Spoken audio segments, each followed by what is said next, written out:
दोस्तों, क्या आप जानते हैं कि भारत दुनिया में सोने यानी गोल्ड का सबसे बड़ा कंज्यूमर है। हमारे देश में सोने की डिमांड कभी कम नहीं होती, लेकिन क्या मात्र 5 रुपये 43 पैसे का कोई शेयर सीधे सोने के बड़े और चमकदार बिजनेस से जुड़ा हो सकता है? जी हाँ, आज हम बात कर रहे हैं रॉयल इंडिया कॉरपोरेशन लिमिटेड के बारे में।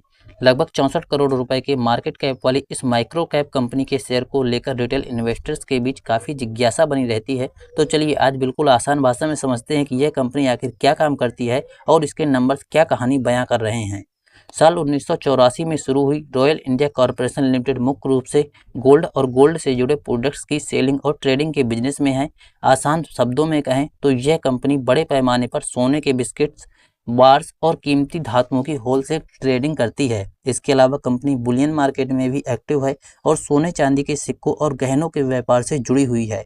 क्योंकि भारत में शादियों, त्योहारों और इन्वेस्टमेंट के लिहाज से सोने का एक बहुत बड़ा और सदाबहार मार्केट है, इसलिए कंपनी का बिजनेस एक ऐसे सेक्टर से है जिसकी मांग हमेशा बनी रहती है।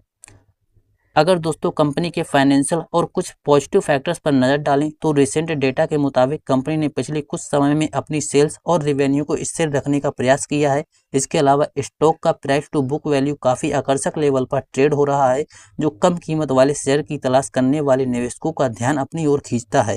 यह कंपनी लंबे समय से मार्केट में टिकी हुई है और गोल्ड जैसे सिक्योर एसेट क्लास में डील करने की वजह से इसका एक पुराना ट्रैक रिकॉर्ड भी मौजूद है।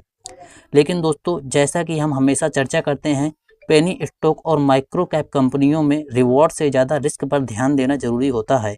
इस कंपनी में कुछ बहुत बड़े रेड फ्लैग्स भी हैं। पहला रिस्क यह है कि गोल्ड ट्रेडिंग का बिजनेस पूरी तरह से ग्लोबल सोने की कीमतों और सरकारी रेगुलेशन जैसे कि इंपोर्ट ड्यूटी और टैक्स पर निर्भर करता है। नीतियों में छोटा सा भी बदलाव कंपनी के प्रॉफिट को सीधे प्रभावित करता है। और दोस्तों, दूसरा बड़ा रिस्क है प्रोमोटर्स की होल्डिंग। इस कंपनी में काफ़ी कम है, जो आमतौर पर एक अच्छा संकेत नहीं माना जाता है। साथ ही माइक्रो कैप होने की वजह से इसमें ट्रेडिंग वॉल्यूम कम रहता है, जिससे लिक्विडिटी का रिस्क ऐसे स्टॉक्स में हमेशा बना रहता है। तो दोस्तों, फाइनली वर्डिक्ट क्या है?